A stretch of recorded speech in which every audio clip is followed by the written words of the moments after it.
I got to be honest with you. I believe the Republican Party is deeply corrupt. And today, we got the latest example of that. GOP members of the Senate voted overwhelmingly in support of a bill that would speed up and expand offshore oil drilling, even though experts say that such a move has almost nothing to do with lowering gas prices. But what it does do is make those oil companies much richer. Speaking of which, this comes one day after Senate Republicans blocked an attempt to repeal $21 billion in subsidies for the big five oil companies. This is part and parcel of what the GOP is these days. They're corporate robots. To further prove that point, they're furiously trying to repeal all regulations on the banks right now so they can make even more money by taking wild risks and endangering the whole economy. Now, why would they do that? Well, in 2010 alone, GOP Congress members received more than $58 million in contributions from the financial industry. They are not your representatives. They are the representatives of the multinational corporations who buy them. But as corrupt as the GOP is, it's about to get worse. Now Republicans are trying to solicit unlimited contributions from a so-called super PAC. Now here's how it works. Say a candidate approaches a wealthy donor to contribute to their re-election campaign. Under federal law, that person can only get $2,500 to the candidate. In the past, that's the end of the conversation. But under the new plan, the candidate could ask that same donor to pony up an unlimited amount of money to the Republican super PAC. Now, the donor could specify that all that money be spent supporting the particular candidate or attacking their opponent. Then the super PAC could buy ads, send out mailings, and all the other things that a political campaign does. So if it wasn't clear enough that our politicians were bought before, this will make it super clear. They will literally be working for the highest bidder. It's a disaster in the making. Let's see if anyone can stop it. We're going to talk to independent senator from Vermont, Bernie Sanders, who I know is not in favor of the super PAC. So first, Senator Sanders, how do you stop it? If, you know, it looks like they're a steamroller and they're heading in that direction, the more money they have, the more misleading ads they can run. How do you get in front of it? Well, in this particular case, Cenk, I think the lawyers are going to have to take a hard look at it because it certainly violates the spirit of existing campaign finance law, as weak as that law currently is. Because what you're having is the RNC setting up another organization with the same members that exist in the RNC to violate the limits on campaign contributions and to be able to bring in huge amounts of money without any transparency, to do it in secret. That is a violation of the law. So I think the lawyers are going to take a hard look at that.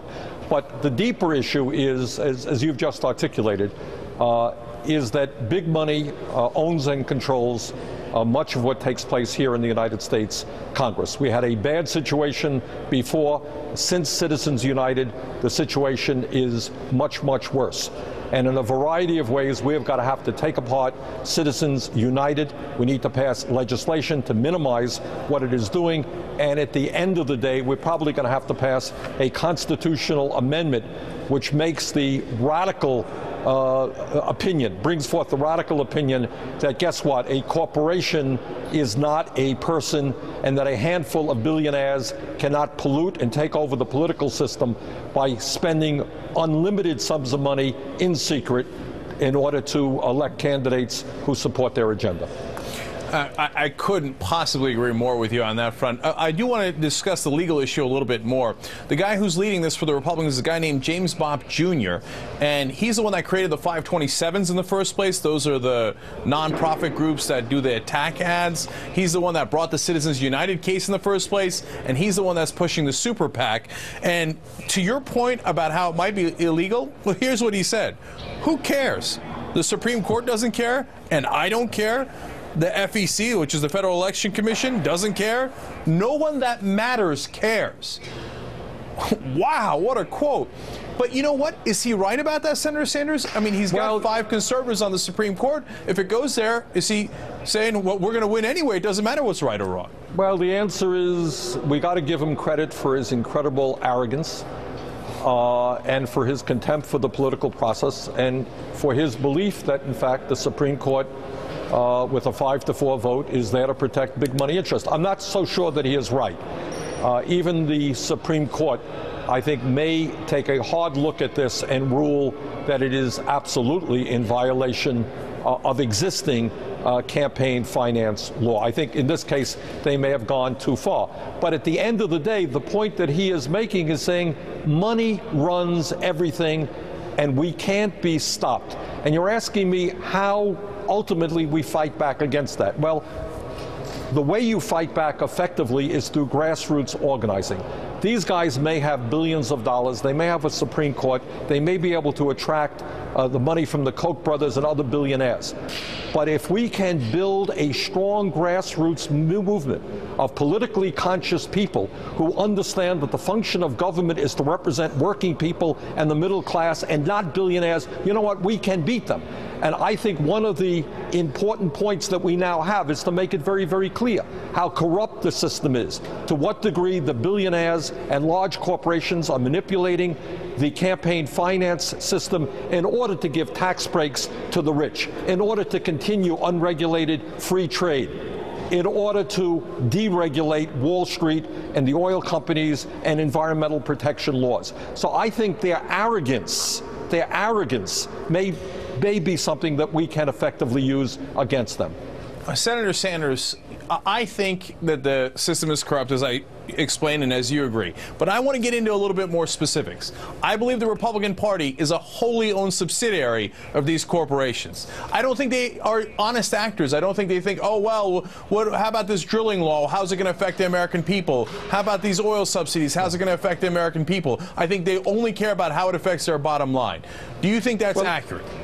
Well, let me say this, and I speak as an independent, and that is the longest standing independent in the history of the United States Congress. I think that at this particular point, not all, but many Republicans are doing what they are doing, not for these great philosophical reasons, but for the fact that what they do can attract huge sums of money. You can get money from Wall Street when you talk about deregulating Wall Street and not bringing back Glass-Steagall, for example. You get money from the oil companies when you talk about continuing to give them these tax breaks despite the fact they make billions in profits. You get money from the military-industrial complex if you continue to support large military budgets in the wars in Iraq and Afghanistan. So if you're asking me, are their feelings just philosophical and not related to the money that's coming in and their dependence on big money and corporate interest, I would think you are right. But as an independent, to say that it is only the Republicans and not any Democrats, I think would be inaccurate. I think there are a number of Democrats who you can make that charge against as well. Oh, I'm really glad you said that, because I couldn't agree more. I think it affects the Democratic Party significantly as well. I think the only difference is, in my opinion, the Republicans are wholly bought by the corporations. The Democrats are partly bought by the corporations. And look, Jake, just a quick example to the audience. Blue Dog Democrats, a lot of them lost in the last election. A third of them are already lobbyists, working for the same corporations that they supported while they were in the House. And those are Democrats. Jake, I think the better example is the middle class today is collapsing, poverty is increasing, and the rich are getting richer. And what you are seeing from the Republicans, for example, are tax breaks for millionaires and billionaires. Oil company profits are soaring. They're protecting the tax loopholes for the oil companies.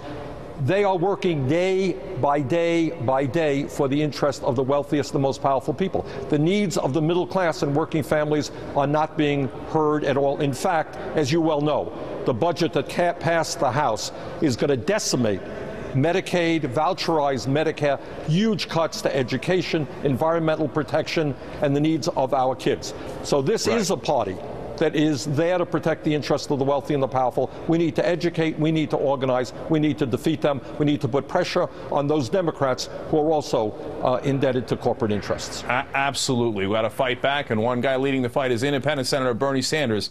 Really appreciate your time tonight.